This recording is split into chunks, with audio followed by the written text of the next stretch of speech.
Expect clear skies and chilly conditions with a low of 35. Some frost may form in colder areas. Tomorrow will bring plenty of sunshine, reaching a high of 55. Saturday will feature sun shining through high clouds with a high of 58. I'm meteorologist Jason Caterina on AM 560, The Answer. Get the latest weather, traffic, and news updates online at 560theanswer.com. Now, from the Signature Bank Studios. Only the biggest stories, only the biggest guests, and only the biggest opinions. This is AM 560, The Answer.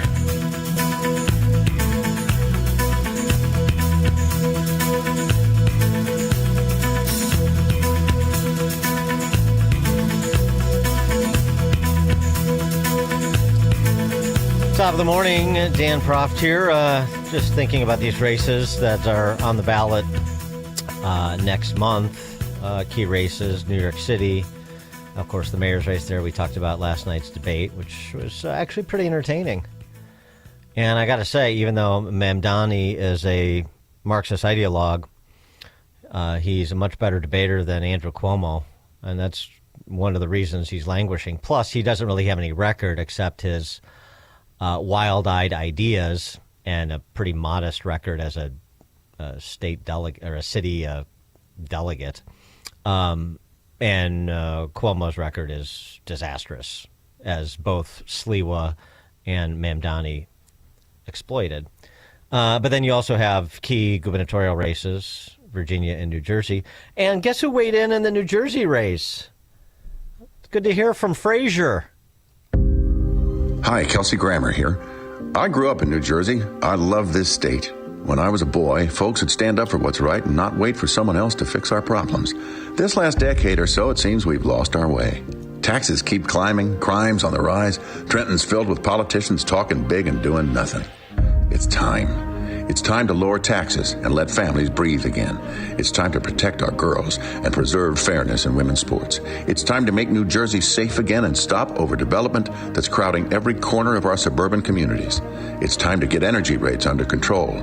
Families shouldn't have to choose between heating their homes and feeding themselves. Finally, it's time to restore integrity, accountability, and pride in Trenton. Time to believe again in honest leadership and restore the promise of this state. Jack Chittarelli will lead with strength, decency, and respect for all who love New Jersey and call it home. We've waited long enough. It's time. All right. I don't know if Niles will agree, but at least you got Frazier. I mean, of course, Kelsey Grammer's a Republican, so that's not surprising. But, you know, the meat and potatoes issues, even in a blue state like New Jersey, it's interesting to pick up on what they're focusing on in the closing days, isn't it? It sort of had the same thing now just down the road from Jersey. John Fetterman was on Hannity. And, of course, Fetterman continues to ostracize himself from the base of his party, maybe the only member of Congress that's willing to do that. But he's not interested in calling people he grew up with fascists, because he knows they're not, just because they voted for Trump. And he can't understand why so many in his party don't seem at all interested in removing people from this country who have committed violent crimes. There's a report about your voting record. It's called GovTrack. You're the 17th most liberal member of the Senate in terms of the legislation that you sponsored.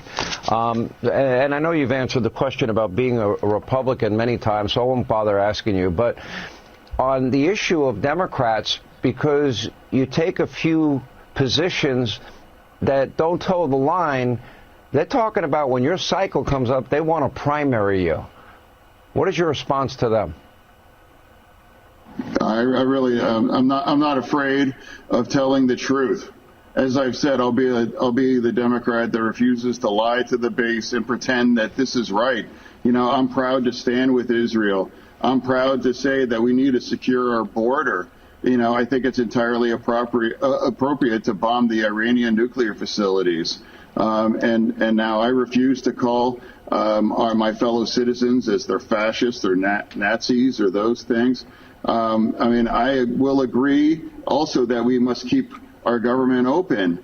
And if somebody wants to primary me or the party wants to to vote me out. It's like I'm going to go down being honest and telling you that this is wrong to do these kinds of things, and I refuse to do that. I think we need to be a big tent party. That doesn't sound like I'm a Democrat, and I know I thought it was a mistake. I'm sorry, Senator. Yeah, so interesting. Some recent reviews of Fetterman's job approval. I mean, he's up a little bit with Republicans, unsurprisingly, but he's dropped under 50% among Democrats. So, I mean, he's potentially paying a political price for it, which is why so few others dare to trod the same ground. And that was the point Speaker Johnson made the other day about the shutdown that was just mentioned by Fetterman. Look, they're conceding it anonymously to D.C. outlets because they can't put their names on it because they're afraid of their own people. Democrats used to care about the harm that shutdowns caused hardworking Americans. But now we can all see very clearly that was always based on politics and not principle, because they have thrown the principle out the window. And yesterday, there was an article from The Hill that laid bare that very fact. A Democrat senator was speaking anonymously and admitted, quote, people are going to get hammered if they vote for the House passed bill to reopen the government. The clean, nonpartisan CR, they're going to get hammered. Another insider said in that same story, quote, we would have enough votes to reopen the government if people were not terrified of getting the guillotine, okay? They mean it metaphorically, but in a political sense, that's exactly what they're concerned about. Now think about the fact that we're just laying out here. These are simple facts. We come out here every morning and remind the American people of what's going on. Do not let them distract you from the facts. The American people would have an open government if Democrats were not terrified of their radical base. That is the headline. I mean, guillotine is an appropriate metaphor because first it comes politically, and then, a la the Jacobins, it can come physically. Michael Baharaeen is a chief political analyst at the liberal Patriot. You can also get his writings at Michael A. Baharaeen at .substack.com, of course. Michael, thanks so much for joining us again. Appreciate it. Hi, Dan. How's it going? Good. Michael Baharaeen.substack.com. I think I added an initial there. Sorry about that. All good. No worries. So who's right, Fetterman or those colleagues of his that are running scared from their base politically? Yeah, look, I mean, I think the problem that Democrats are facing right now is sort of twofold. I mean, on the one hand, they've kind of dug themselves into a corner with the shutdown, right? I think they Chuck Schumer tried to avoid this the first time around back in the spring. This time he decided that it was in probably his own political interest to go through with it. And now here we are several weeks into it, and there's not really any solution in sight. And so on the one hand, he's got the base of his party, which, wants this shutdown to realize some gain for them, whether it's healthcare, whether it's, something else related to the Trump administration. And on the other hand, shutdowns are not necessarily super popular. The Democrats are getting about as much blame as Republicans are right now for this. And so, I think Mike Johnson and John Thune have made it clear they're ready to deal whenever Schumer is. And at this point, there's just not a lot of middle ground right now, and not a lot. The incentives are kind of misaligned. For Schumer to want to find an end to this thing. Well, right. I mean, the scuttlebutt has been, and this comes from a lot of anonymous sources, is that look, Schumer can't end this shutdown by passing a clean CR because he'll get no credit from the base of the party for having, taken this path even for 3 weeks or a month. I don't know, take it all the way to Thanksgiving. Take it to the end of the year. I don't take it as long as you want. But he's not going to get any credit if he ultimately caves for having done this. Yeah. There was an interesting piece that Charlie Cook wrote back around the time that the first shutdown was being threatened. And I think it kind of gets at really what's going on here, which is he said that the reason for these shutdowns is that the Democrats and Democratic voters specifically haven't really come to terms with the results of the last election. Still thinking that, there is some way that they can kind of use their what limited power they have in government to sort of, punch back against Trump, against some of these things that they're not happy with. And the reality is, when you're the minority party in Congress and you don't have the White House, there's very little you can do.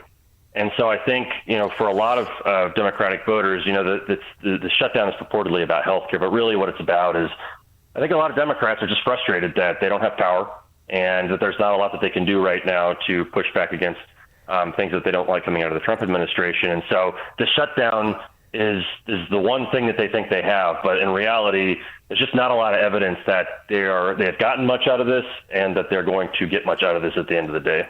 It's interesting you say about coming to terms with the election results. I also think they haven't come to terms with why they lost. And I know you and your colleagues have written a lot about that. I mean, just this week, KJP defending herself in terms of the defenses she offered to Kamala Harris, because Kamala sort of blamed the Biden White House for not defending her enough during the campaign.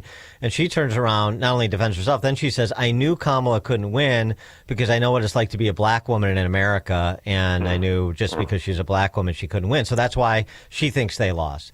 Meanwhile, you have voices like James Carville on a podcast with Al Hunt. Talk about a throwback podcast. Carville saying this should happen to Trump administration officials after the Trump administration. You know what we do with collaborators, right? And I think as corporations, my fantasy dream is that this nightmare ends in 2029.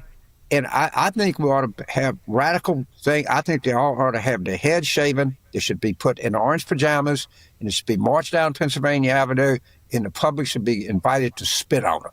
The universities, the corporations, the law firms, all of these collaborators should be shaved, pajamaed, and spit on. I don't think Carville's on board with Fetterman's big tent approach. That was interesting. I hadn't heard those comments from Carville. Yeah, it's a little surprising, too, because, James Carville usually is a pretty keen observer of a lot of what ails the Democrats. And, look, I mean, I think there's, Trump definitely likes to provoke the beast. He kind of goes out of his way to troll his opponents. And I think, it's one thing to have criticisms of any administration and government. But, I think as I was writing in my piece this week, part of what has been kind of fascinating to see from the Democrats, and I think this really extends back to 2016 after Trump won the first time, is that for a lot of them, there just really hasn't been much of a desire, seemingly, to really grapple with why not only they lost the first time, but why Trump has the staying power and why they haven't been able to cut into his base of support. There just really was no curiosity about it after he won the first time. And I think it led people erroneously. I think they won in 2020, and then there were some high profile wins in the 2022 midterms. And I think it kind of misled the party into thinking that the way to win back power is just to gin up the base, to get, high turnout, because there's this sort of majority of the country that really opposes Trump. You just have to get them to the polls. And that was totally put to rest this last year in 2024. And you would have thought that if there were any point at which the party would have a true reckoning about, okay, where have we gone wrong? Because clearly we're doing something that is driving people away from us. It would have been after this last election. And then Trump came back into office, and it just reverted to kind of the very predictable and familiar tribal dynamics, which is, well, we don't have time for this introspection. We just have to resist Trump. And now we are where we are again. I mean, look, Trump's popularity has come down a little bit since he first took back the White House, but so has the Democrats. I mean, Democrats right now as a party have a lower favorability rating than both Republicans and Trump. So, I think there's kind of a pressing matter here of just getting their own affairs in order and trying to kind of, rebrand themselves and figure out a way to reach a lot of voters who have left the party over the last decade. Because right now they're kind of treading water, and they're not moving in the right direction. Right. And if Mamdani wins in New York and they hold the governor's mansion in both Virginia and New Jersey, then they're going to say, well, look, we got all of our friends who are fully aligned with the base of the party. we got him across the finish line. So there's no problem here.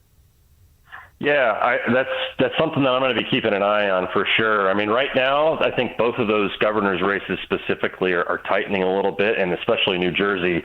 I think the dynamics are such that usually in off-year elections, the party that doesn't hold the White House tends to have a good election, and these are states that both kind of lean the Democrats' way anyway. But if they do win both of those, in the New York City mayoral race, and we'll see what happens elsewhere in the country. There's a part of me that is, curious to see whether they kind of use that as a sign that, okay, cool, what we're doing is just fine, or if there's still some prominent voices in the party who are trying to kind of call for them to, hey, this is well and good, but there's still so much more work that has to be done, not just ahead of the midterms next year to win, in some of these really battlegrounds Senate races. But, in 3 years, in 2028, when we have another national election and the Democrats have to figure out what are they going to stand for, who are they going to try and represent, these kinds of questions that really haven't been answered that well over the last decade.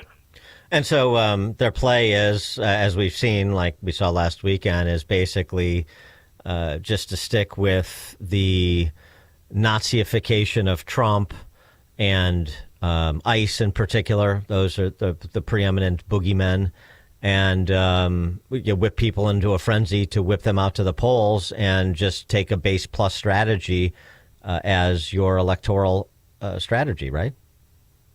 Yeah, well, look, I mean, I think, it goes without saying everybody, every American has a right to protest so long as they do it peacefully. And especially if you're upset with what's going on in your government. I think the problem is that, there are a lot of people who can't help but engage in histrionics. And, if the idea is that if you want to win back power down the road, if you want to win back the White House, and clearly right now you don't have a coalition that is capable of doing that, you're going to have to bring voters into the fold who, even if they're not stalwart Trump supporters, they might like some of the things that he's done. They may have voted for him in the past. And I think the problem, among many other issues, with kind of just cavalierly tossing out terms like fascism, is that basically what you are saying to people who might have voted for him or supported him is that you supported a fascist. And I'm not really sure if you are trying to, if you have to win some of these people's support back, if you have to kind of dig into his base of support in order to be successful yourself down the road, that just, to me, that seems like that's probably not super helpful. Yeah, an odd way to ask for support, right? Yeah. Michael Baharaeen is the chief political analyst of the Liberal Patriot. You can also get his writings at michaelbaharaeen.substack.com. Michael, thank you as always. Appreciate it. Yeah, thank you, Dan. And he joined us on the Turnkey.Pro answer line. It's news, opinion, insight. This is Chicago's Morning Answer on AM 560. The Answer. Is the conflict between Israel and the Palestinians the revival of an ancient conflict recorded in the Bible? The nation of Israel is a resurrected nation. So what if there was going to be a resurrection of another people, an enemy people of Israel? The Bible